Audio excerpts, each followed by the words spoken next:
అరసెకను ఆలోచించి ఒక అడుగు వెనక్కి వేయాల్సింది.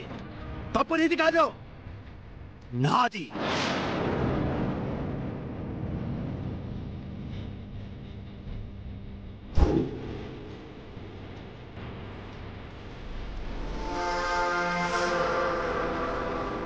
నా రక్తం పంచుకు పుట్టిన నీలో ఈ కల్తీ రక్తం కూడా కలిసిందన్న విషయం నేను మర్చిపోయాను.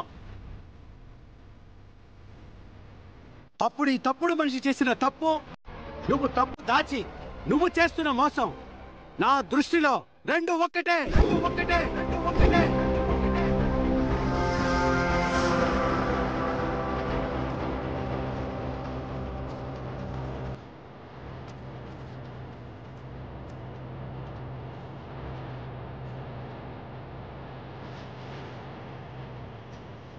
అక్క, వీళ్ళు ఇంకా నా ఇంట్లో ఉండడానికి వీల్లేదు. మెడపట్టుకొని బయటికంటే.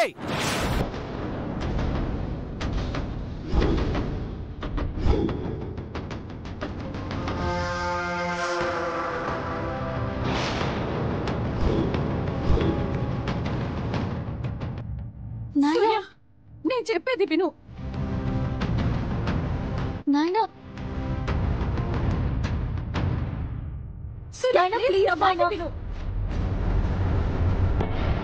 నువ్వేంట్రా చూస్తూ ఉంటావు? దీపక్, పెద్దయ్య సూర్య, నాయనా,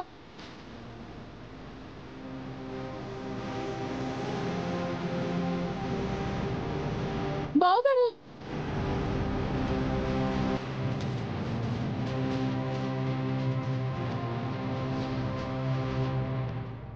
రారా.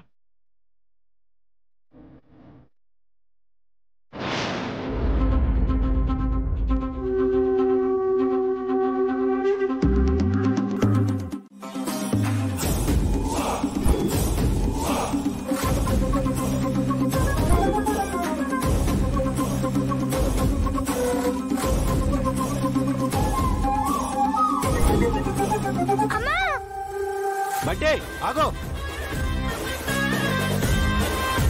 నువ్వు ఇలాంటి మోసగాళ్ళ దగ్గర పెరిగితే నువ్వు కూడా వాళ్ళలాగే తయారవుతావు. నేను నిన్ను చూసుకుంటాను.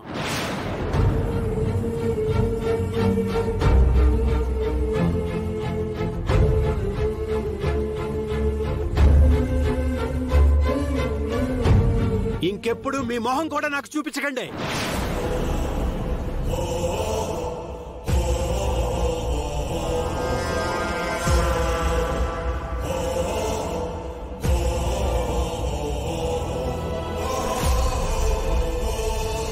పెద్దయ్య గారు, ఘోరం జరిగిపోయింది అయ్య గారు.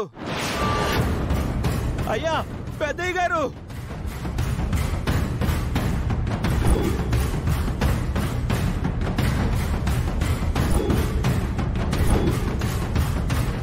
ఇందాక ఈసారి మా ఇంటికి వచ్చి మా ఆడోళ్ళకి డబ్బులు ఇచ్చి ఏదో చెప్పాలని బేరమాడాడు.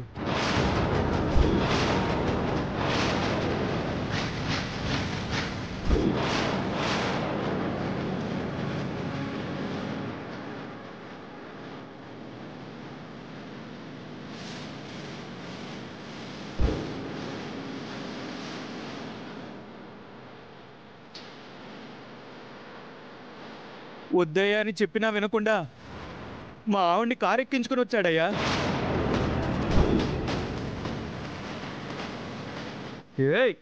ఏం మాట్లాడుతున్నావు? నేను బేరవాడడం ఏంటి?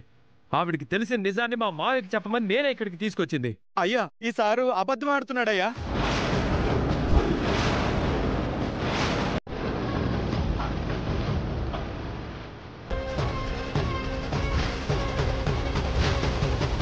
అయితే మా అత్తయ్య మీ ఆవిడికి డబ్బులు ఎందుకు ఇచ్చిందో చెప్పరా.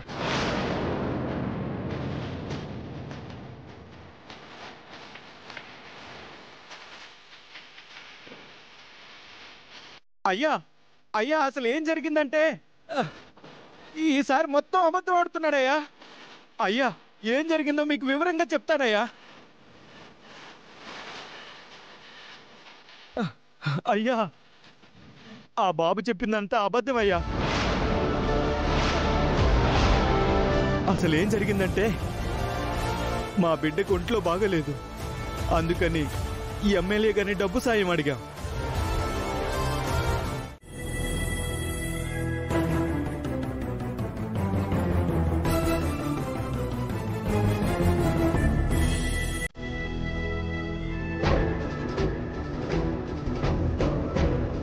వాళ్ళని లోపలికి రమ్మను. వదినా, రండి వదినా, రండి.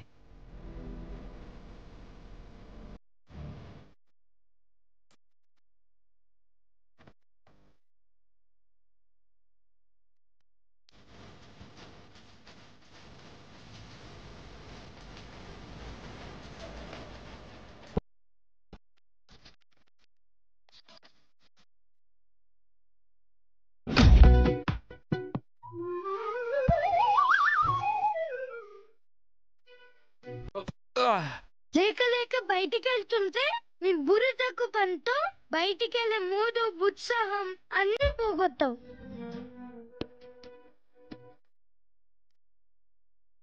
అమ్మా,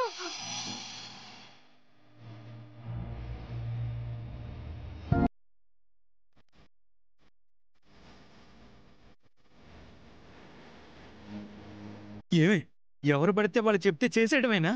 డొక్కలో పొడుస్తా. ముందు వెనక చూసుకోకర్లేదా? నాకేం తెలుసా ఇలా జరుగుద్దని? అమ్మగారికి చెప్పే పని లేదా? చూడేం జరిగిందో.